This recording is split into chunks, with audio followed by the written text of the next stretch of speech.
Friends, আমি share করছি আমারই চেনাশোনা এক এয়ারফোর্সের দাদা।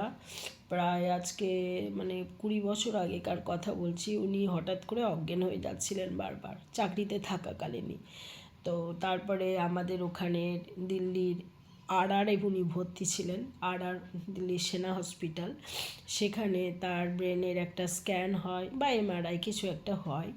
সেখানে দেখা যায় যে তার মাথার মধ্যে অসংখ্য কিমি, হ্যাঁ অসংখ্য কিমি। তো ডাক্তার জিজ্ঞাসা করে যে আপনি কি বাইরে চাউমিন খেতেন? দাদা বলেন যে হ্যাঁ আমি চাউমিন খেতাম। তো বলে যে চাউমিনের মধ্যে কি বাঁধাকপি থাকতো? হ্যাঁ।